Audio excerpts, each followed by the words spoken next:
오늘 이 본문 속에서는 또 하나의 복음에 대한 그 위대한 진수를 우리가 만나게 됩니다. 그것은 무엇인가 하면 하나님의 약속에 대한 진술입니다. 이 약속이 어떤 약속인가 하면은 오늘 본문에 이렇게 되어 있습니다. 13절에 보면 아브라함이나 그 후손에게 세상의 후사가 되리라고 하신 언약은 이렇게 되어 있죠. 그래서 이 어떤 언약을 하나님께서 주셨는가 하면은 그 내용이 뭐냐, 언약에 대한 내용이 뭐냐 하면 아브라함이나 그 후손에게 세상의 후사가 되게 하시겠다는 그 하나님의 약속, 그게 이제 약속의 내용입니다. 이 언약. 그러니까 여기서 말하는 그 바울이 말하는 이 언약은 세상의 후사가 되겠다라는 언약인데, 이 세상의 후사라는 것은 여기 뭐 세상의 후사라 그러니까 꼭 좀 어떤 세상에 관련된 것 같은 이런 그 좀 분위기를 받는데, 이것은 그 하나님의 나라에 대한 것입니다. 하나님의 나라. 그러니까 그리스도로 말미암아 통치되는 나라, 예수 그리스도 안에서 통치되는 하나님의 나라, 이것이 이 나라를 그 상속하는 상속자가 된다는 약속, 이것이 세상의 후사가 되리라고 하신 하나님의 약속입니다. 그러니까 여러분, 이 그 약속이 얼마나 그 복되고 위대한 약속입니까? 이런 세상에 이런 약속이 어디에 있겠습니까? 하나님 나라의 상속자라니요. 그렇죠? 우리가 세상에서도 좀 재산 있는 집에 상속자가 되면은 꽤 괜찮잖아요. 그죠? 그런데 지금 여기에서 하나님 나라의 상속자를 약속하고 있으니 이것이 얼마나 영광스럽고 얼마나 복된 약속인지 모릅니다.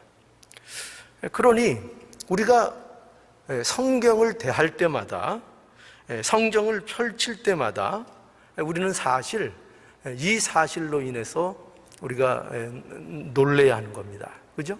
왜냐하면 성경 안에는 전부 다 이 내용들이 바로 이 약속을 우리에게 주고 계시는 그 내용이기 때문에 그렇습니다. 그러니까 어디를 봐도 이 성경 모든 말씀이 우리를 예수 그리스도 안에서 하나님 나라의 상속자가 되게 하신다는 그 약속과 이루어짐을 성경이 선포하고 있기 때문입니다. 그러니까 우리는 성경을 볼 때에 얼마나 이것이 감동이 되고, 이것이 그저 나그네와 같은 우리 인생 속에서 얼마나 의로가 되는 그런 말씀인지 모릅니다.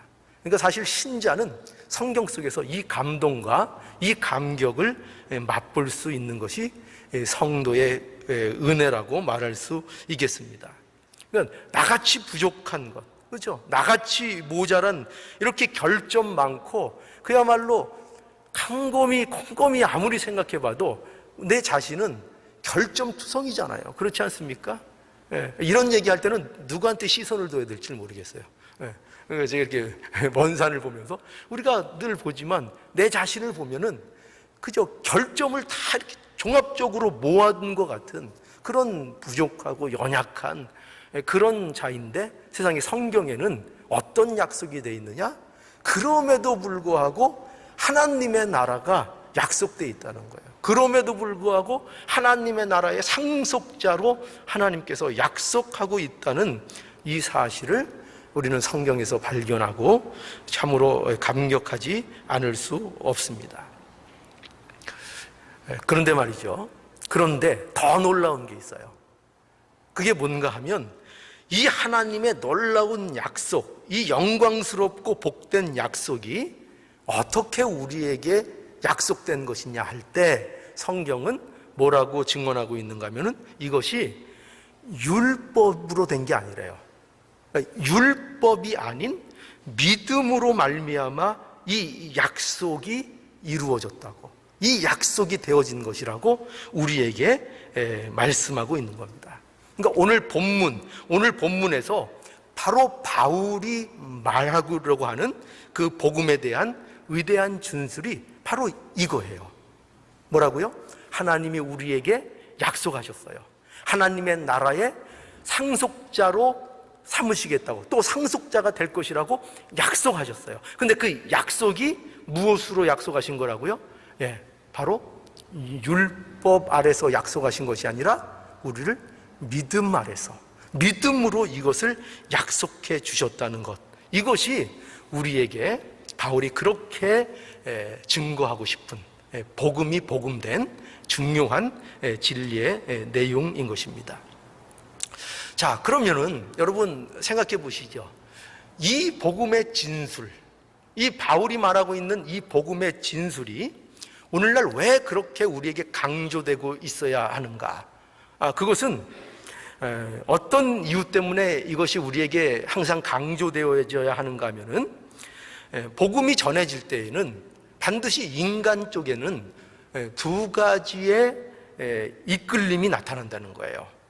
그러니까 복음이 바로 증거될 때, 복음이 전해질 때 인간들의 입장에서 인간의 본성의 이끌림, 본성대로 이끌려서 나타나는 경향이 생기는데, 그 경향이 뭐냐 하면은 바로 언제나 두 가지 형태로 나타나는데, 하나는 폐법주의라는 것입니다. 폐법주의요. 그러니까 폐법주의가 무엇입니까? 형식을 모두 폐하는 거예요. 율법을 필요 없는 것으로 다 매도해 버리는 것입니다. 그래서 믿음으로 말미암아 율법이 폐해졌다라고 생각하게 되는 것입니다. 그래서 어떤 결과를 낳지요? 그래서 모든 형식을 거부하지요. 그리고 모든 노력을 거부합니다.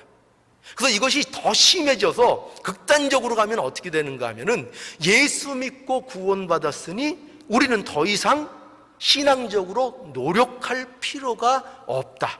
어떤 형식과 어떤 의식도 우리에게는 이제 필요치 않다라는 폐법주의로 흘러갈 수 있다는 것입니다. 이건 옳지 않죠. 이거는 성경에 인간이 본성에서 이끌어낸 복음에 대한 가장 깊은 오해의 극단적인 한 부분인 것을 분명히 알아야 됩니다. 그런데 오늘 본문 속에서는 제가 강조하고 싶은 것은 이 폐법주의를 강조하고 싶은 것이 아니라 그 또 하나의 극단적인 다른 편에 있는 것, 그것이 무엇인가 하면은 바로 율법주의입니다. 율법주의를 고집하는 것입니다. 율법주의란 뭐냐 하면은 말 그대로 우리가 쉽게 아는 대로 율법을 지키는 것으로 구원을 받을 수 있다라고 생각하는 것이고, 그리고 또 오늘날 신율법주의에서 나오는 것은 뭐냐면은 더 우리가 인간적인 입장에서 합리적으로 믿음으로 구원을 얻지만 거기에는 또한 인간의 행위가 첨부돼야 한다라는, 은혜 플러스 인간의 행위라는 공식으로 나오는 율법주의가 있습니다. 그러니까 이런 율법주의가 치우치게 되는데, 우리는 이런 생각을 할 수 있어요. 뭐냐면 신앙인들이 왜 율법주의로 치우치게 될까? 그게 잘 이해가 안 갈 때가 있어요. 왜 그런가 하면은, 왜냐하면 우리가 이렇게 상식적으로 생각하고 그냥 두리뭉실 우리가 생각을 해도 율법주의는 왠지 매력이 없는 것 같아요. 그렇죠? 율법주의는 왠지 경직된 것 같고, 그저 어떤 형식적인 것 같고, 그래서 이 율법주의라는 것은 신자들에게, 신앙인들에게 전혀 그 매력이 없고 이것이 별 호소력이 없는 것 같은 그런 생각을 갖게 됩니다. 그런데 그렇지 않아요. 그렇지 않아요. 율법주의는, 뜻밖에도 율법주의는 인간의 입장에서 굉장히 매력적입니다. 굉장히 매력적이고 사람을 끄는 느낌, 그 어떤 매력을 가지고 있습니다. 그래서 많은 사람들이 뜻밖에도 신앙생활 하면서 우리 그렇지 않을 거라고 생각하지만 율법주의를 많이 추종하고 율법주의적인 신앙을 많이 갖고 있는 것을 우리는 만나게 돼요. 근데 이거 왜일까? 왜일까요? 과연 왜 그럴까요? 왜 율법주의 좀 고리타분한 것 같잖아요. 그죠? 좀 자유롭게, 모든 믿음으로 인하여 율법이 폐해졌다. 이제 우리는 자유다. 그게 더 훨씬 매력적일 것 같잖아요. 그렇죠? 신앙생활도 좀 가볍게 할 수 있을 것 같고. 그런데 의외로 사람들은 그런 폐법주의에게 이끌리는 것 이상으로 율법주의에 이끌리는 사람들의 모습을 갖고 있다는 것입니다. 그럼 그것이 왜일까요? 그것은 인간에게 그 요소가 있습니다. 뭐냐면 여러분 보세요. 인간은 생각처럼 그렇게 강하지를 않아요. 그렇게 강한 존재가 되지 못합니다. 그래서 인간은요, 무엇을 싫어하느냐?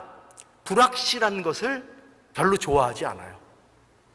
불확실한 것을 별로 좋아하지 않기 때문에, 그래서 내가 감지할 수 있는 것, 내가 느낄 수 있는 것, 내가 무언가를 확인할 수 있는 분명한 어떤 것을 확보하는 것을 인간은 굉장히 좋아해요. 그래야 어떤 눈에 보이는 것을 내가 확보해야 이것이 내 것이라는 생각이 들기 때문이에요. 그러니까 인간의 입장에서는 굉장히 그런 의미에서 무언가가 주어지고 마치 무엇을 우리에게 하라, 말라, 안 된다, 된다, 이런 어떤 율법이 주어지면 그것이 귀찮을 것 같은데 의외로 그것이 주어지는 것이 굉장히 인간의 입장에서 사실은 편하게 한다는 것이에요. 인간을. 왜 그렇죠? 선을 명확하게, 무엇을 하면 되고 안 되고라는 어떤 규칙과 어떤 한계를 분명하게 눈에 보이게 정해주는 것이 율법이기 때문에 그래요. 그러니까 분명하죠. 무엇을 하면 안 된다, 무엇을 하면 된다, 그런 것이 분명하니까 그것을 내가 받을 때에 그것을 가지고 그것을 어떻게 해서든지 내가 비슷하게 지켜내면 어떻게 해요? 그것으로 인해서 내가 눈에 보이는 실적을 갖게 되는 거예요. 그러니까 그 안에서 나는 무엇을 맛보게 되죠? 안도감을 맛보는 거예요. 안심하게 되는 거예요. 그래서 의외로 사람들은 율법이라는 문제를 굉장히 매력 있어 합니다. 그러니까 신앙인들이 신앙생활을 할 때도 사실은요, 어떻게 신앙생활을 하기를 더 원하는가 하면은 목회자가 풀어주는 것보다 사실은 뭔가를 휘어잡고 명확한 어떤 지시를 내려서 일일이 다 시켜주기를 원해요. 왜 그런지 아세요? 그러면 내가 편해요. 내가 편하고, 그리고 뭐냐면 내가 또 그 일에 대해서 책임질 일이 없어요.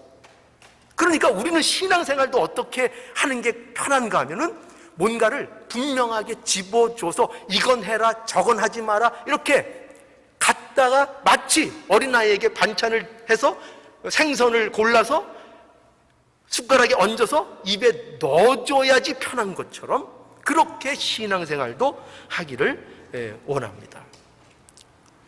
여러분, 그래서 사실 이 성숙하지 않으면 이 자유를 준다는 것은 굉장히 어떤 의미에서는 위험한 일이 되기도 해요.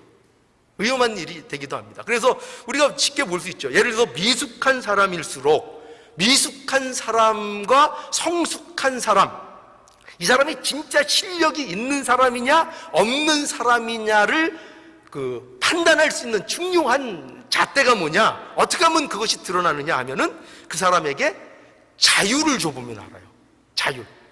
이제는 그래, 네가 이제 컸으니까 우리 애들 때도 제가 그런 얘기를 이제 가끔 하죠. 이제 컸으니까 이제 간섭 안 할 테니까 알아서 해봐 하면은 늘어나요. 실력이 늘어나요. 그래서 그 나이만큼 성숙해진 사람은 어떻게 되느냐면은 어떻게 되죠?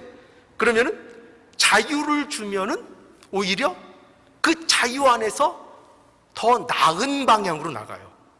그런데 성숙하지 않고 아직 미숙한 사람들은 어디서 표가 나느냐?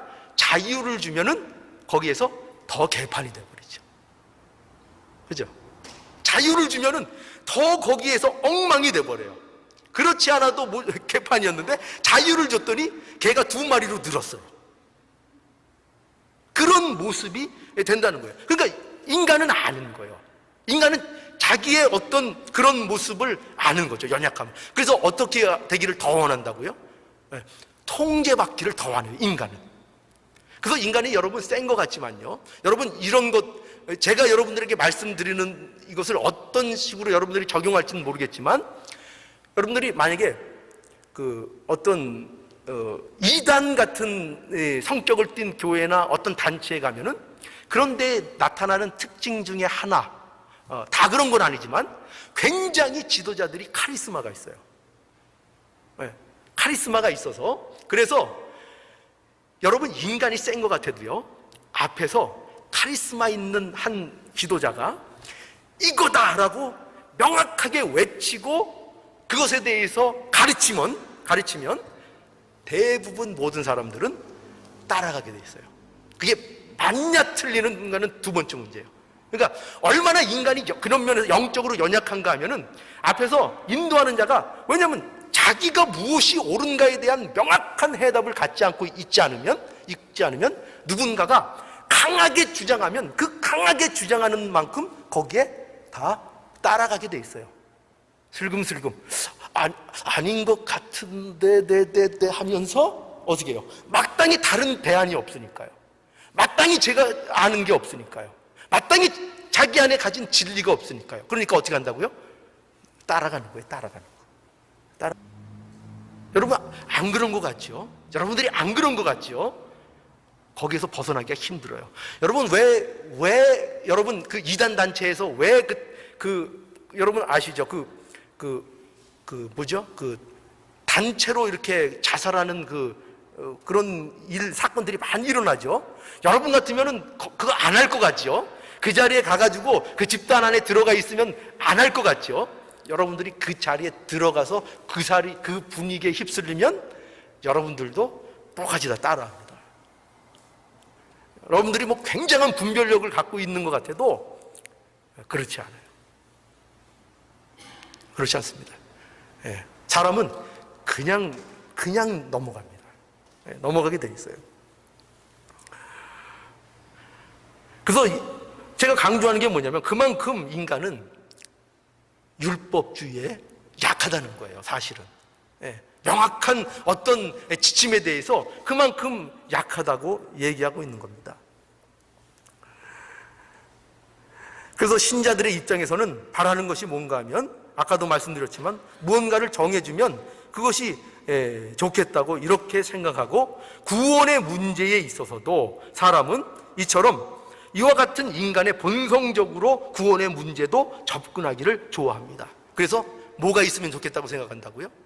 나의 공로, 나의 행위가 있어야 구원에 대한 뭐가 되는 거예요? 안심이 되는 거예요. 인간이 안심이 되는 것입니다. 바울은 그 본성에 대해서 반대되는 말을 오늘 본문이 하고 있는 겁니다. 하나님의 약속은 율법으로 된 것이 아니라 분명히 믿음으로 된 것이라는 것을 이제 분명하게 말씀하고 있는 겁니다. 그러니까 우리는 폐법주의 못지않게 뭘 주의해야 된다고요? 율법주의를 항상 경계해야 됩니다. 율법주의를요. 그래서 율법주의는 어떻게 보면은 율법주의는 더 경건해 보일 수 있어요. 그렇죠? 율법주의는 어떻게 보면 더 종교적으로 보일 수 있어요. 또 율법주의는 어떻게 보면 더 도덕적이고 더 윤리적으로 보일 수 있어요. 그래서 매력이 있어요. 굉장히 매력이 있어요. 그러나 폐법주의가 복음에 대한 극단적인 한쪽이라면 율법주의도 복음에 대한 극단적인 한편인 것을 분명히 아셔야 됩니다. 그래서 이 율법과 이 복음, 율법과 이 믿음, 이 관계를 바로 알아야 참 기독교적인 신앙을 바로 가질 수 있는 거예요. 그래서 항상 율법은요, 믿음에 앞설 수 없어요. 그것을 명심하셔야 돼요. 항상 믿음이 앞서고 율법이 따르는 것입니다. 믿음이 있고 그 율법이 가져져서 그 율법으로 영적인 풍성함을 누리는 겁니다. 이 순서가 바뀌면 안 되는 거예요. 이것을 분명히 아셔야 합니다. 자, 그러면 이렇게 주장하는데 바울이 왜 그러면은 율법으로는 안 되는 것입니까? 좀 율법으로 이 약속이 이루어진 것이면 안 됩니까? 예, 안 됩니다. 왜 안 되느냐? 바울은 이것을 이제 이렇게 설명합니다. 자, 14절을 한번 보시죠. 14절. 만일 율법에 속한 자들이 후사이면 믿음은 헛것이 되고 약속은 폐하여 졌느니라 라고 합니다. 그러니까 바울은 이거죠. 바울의 설명은 이거예요. 만일에 율법을 지킴으로 하나님의 상속자가 된다면 그것은 전혀 성경적이지 않다는 얘기입니다. 왜냐하면 유대인들의 믿음의 조상인 아브라함의 믿음을 그것은 무엇으로 만든다고요? 헛것으로 만들기 때문입니다. 그죠? 그들은 아브라함을 믿음의 조상으로 알고 있어요. 그들의 자랑스러운 조상으로 여기고 있어요. 그런데 만약에 믿음의 율법에 속한 자들이 만약에 후사가 되고 하나님의 나라의 상속자가 된다면은 그 아브라함의 믿음이 무엇이 되는 결과입니까? 그것이 허망한 것이 되는 것이죠. 그것이 헛것이 되는 것이며 하나님께서 약속하신 그 약속이 폐하여지는 그런 일이 된다고 말씀하고 있는 거죠. 바울은 이와 같은 내용을요, 또 갈라디아서 3장 17절에서 18절에서 역시 또 증언을 하죠. 제가 읽겠습니다.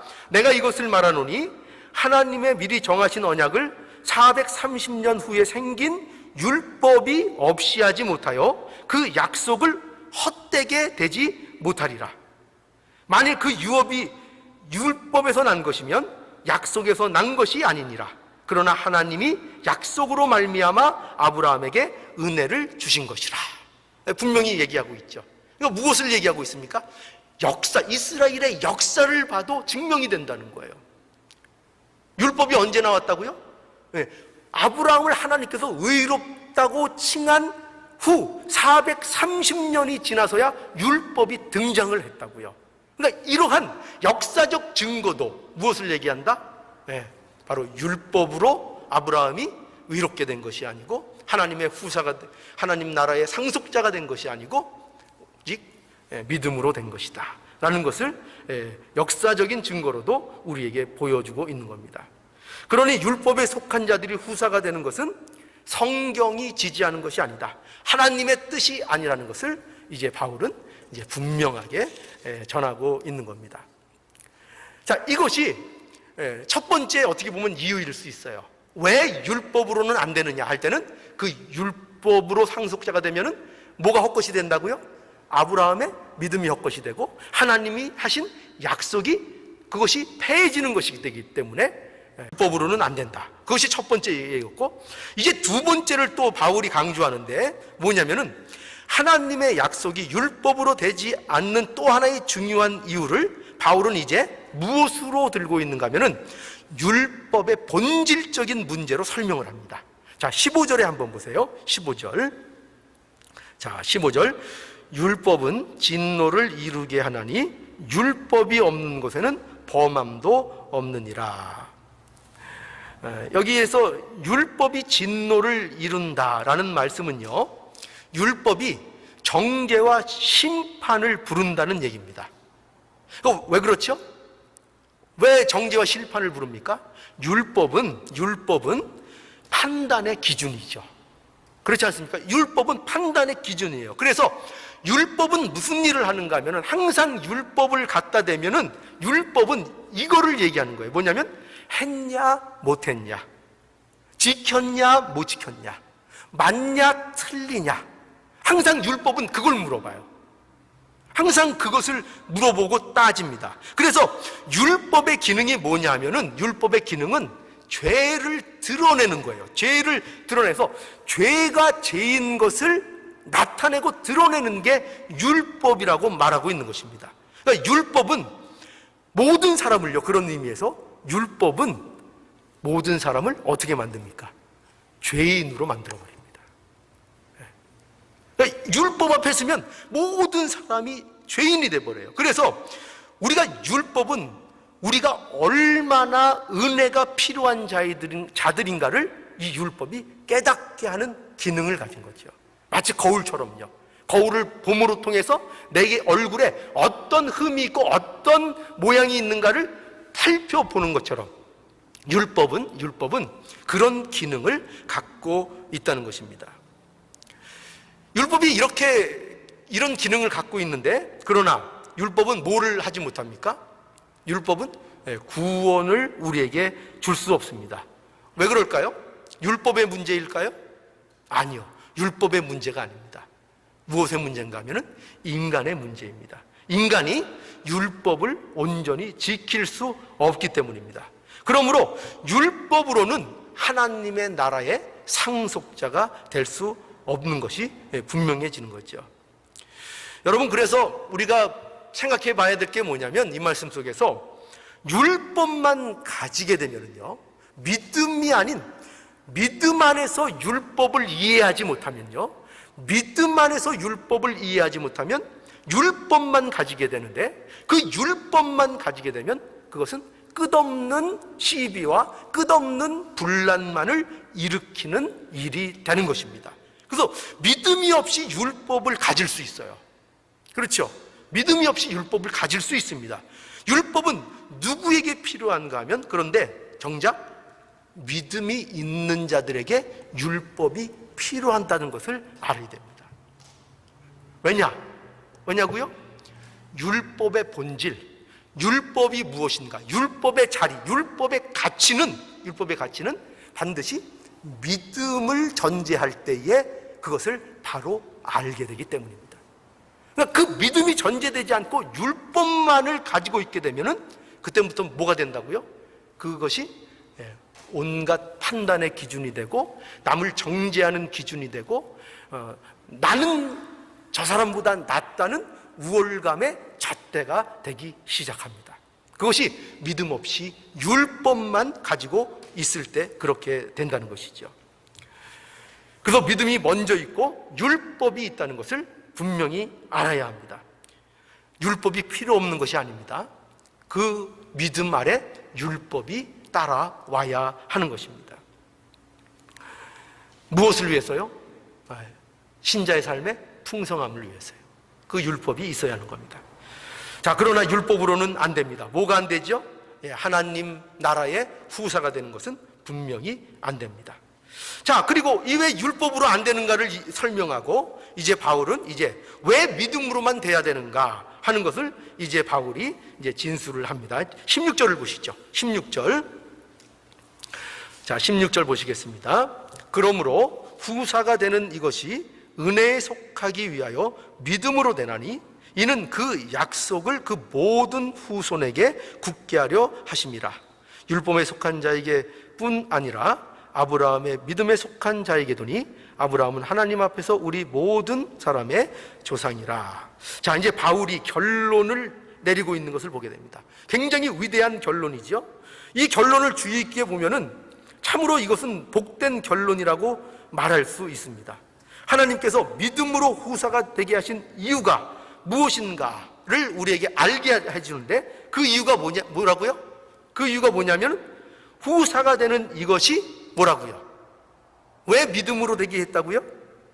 후사가 되는 이것이 무엇에 속하게 되기 위해서? 바로 은혜에 속한 것이 되기 위해서 믿음으로 되었다라고 진술하는 것을 보게 되죠.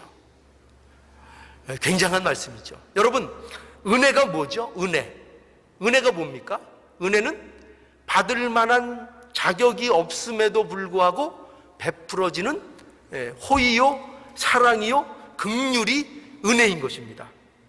그러니까 왜 믿음으로 구원을 주시는 방법을 하나님께서 사용하시는가 하면 바로 그것이 이 은혜 때문이라는 것이죠. 은혜를 주시기 위해서 믿음이라는 방법으로 하나님께서 그 백성들을 구원하셨다는 것입니다. 그 왜 그러면 은혜에 속해야 될까요? 이 은혜라는 거, 믿음으로 말미암아 은혜로 우리가 하나님의 그 후사가 됐다는 거, 이것만큼 뭐를 보증하는 게 없다고요? 하나님의 신실함, 구원에 대한 확실, 이것을 보증하는 것이 없다는 것이죠. 여러분, 오늘날 우리가 어떻게 하나님의 약속, 하나님의 상속자가 되었다는 것을 확신할 수 있는가, 확인할 수 있는가 할 때 바로 이 약속이 하나님의 은혜에 속한 것이기 때문에 우리가 확신할 수 있다는 것을 알아야 됩니다. 이거밖에 없어요. 이것 때문에 우리가 확신하는 거예요. 은혜에 속한 것이기 때문에. 그러니 바울은요, 은혜에 속한 하나님의 약속에 거한다는 이 사실을 그래서 선포하고 나아가고 있는 것입니다. 우리도 이것을 선포해야 되는 겁니다. 오직 하나님 나라의 후사가 되는 것은 하나님의 약속에 근거한 것이고, 그 약속은 하나님의 은혜 속에 있는 것이다. 이것을 선포하는 것입니다. 그래서 빌립보서 1장 6절에 보면은 바울이 이렇게 설명하죠. 너희 속에 착한 일을 시작하신 이가 그리스도 예수의 날까지 이루실 줄을 우리가 어떻게 한다고요? 확신하노라. 그러니까 저와 여러분 안에 하나님께서 무엇을 시작하셨습니까? 착한 일을 시작하셨다는 거예요. 착한 일. 그 착한 일을 어떻게 시작하셨다고요? 무엇으로 시작하셨다고요? 은혜로 시작하셨습니다. 그래서 그 은혜로 시작했기 때문에 그런 까닭에 그것이 또한 무엇이 될 것을 확신하는 겁니까? 그것이 완성에 이를 것을 우리는 확신한다는 거죠. 그러니까 그 확신의 근거가 뭡니까? 확신의 근거가 율법에 있습니까? 인간의 행위에 있습니까? 인간의 어떠함에 있습니까? 아니요. 전부 다 아니죠. 전부 다 그것을 거절하고 있죠. 어디에 있다고요? 오직 은혜에 있다. 하나님의 은혜 때문에 그 일이 이루어질 것을 확신한다.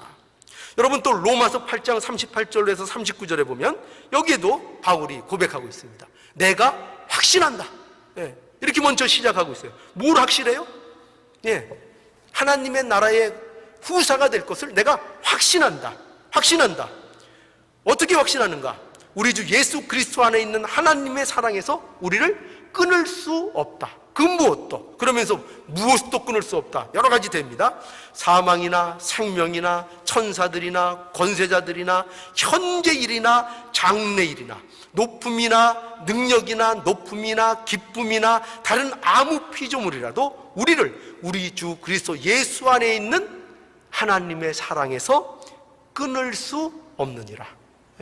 어떤 일도, 어떤 세력도, 장래일도, 현재일 뿐만 아니라 장래에 일어날 아직 내가 모르는 그 장래 어떠한 상황과 어떠한 일도 나를 어디서 끊어낼 수 없다고요? 하나님의 사랑에서, 하나님의 그 간섭에서 나를 끊어낼 수 없다. 그러므로 내가 확신한다. 여러분, 바울의 이 증언으로는 혹시 부족하십니까? 그렇다면 예수님의 증언을 보십시오. 예수님도 이 증언을 하고 계시죠. 요한복음 10장 28절에서 29절에 보면 이렇게 예수님께서 직접 증언합니다. 내가 너희에게 영생을 주노니 영원히 멸망치 아니할 터이요 또 저희를 내 손에서 빼앗을 자가 없으리라. 저희를 주신 내 아버지는 만유보다 크심에 아무도 아버지 손에서 빼앗을 수 없느니라. 이게 누구의 말씀이라고요? 예수님의 말씀이에요. 예수님이 직접 우리의 복됨을 확신하고 우리에게 설명해 주는 말씀인 것입니다. 여러분, 저와 여러분에게 하나님이 주신 이 약속은요, 율법이 아닌 믿음으로 말미암아 되리라 하신 바로 그 약속입니다. 그것은 어디에 속한 약속이라고요? 은혜에 속한 하나님의 약속입니다. 바로 이 진리를 굳게 붙잡음으로 저와 여러분들이 하나님의 은혜에 풍성히 거할 수 있는 겁니다. 이 진리를 여러분 오늘 이 사도 바울의 심리, 이 사도 바울의 이 마음을 하나님의 이 심정을 우리가 잘 이해하고 받아들여서 바로 이 복음에 대한 위대한 진리, 우리가 너무나도 쉽게 지나치는 이 위대한 진리, 오직 의인은 믿음으로 산다, 하나님의 나라의 상속자의 그 약속은 오직 은혜로만 우리에게 약속된 것이다. 이것을 여러분 분명히 잡고 이 안에서 담대한 여러분들의 삶이 누려지기를 간절히 바랍니다.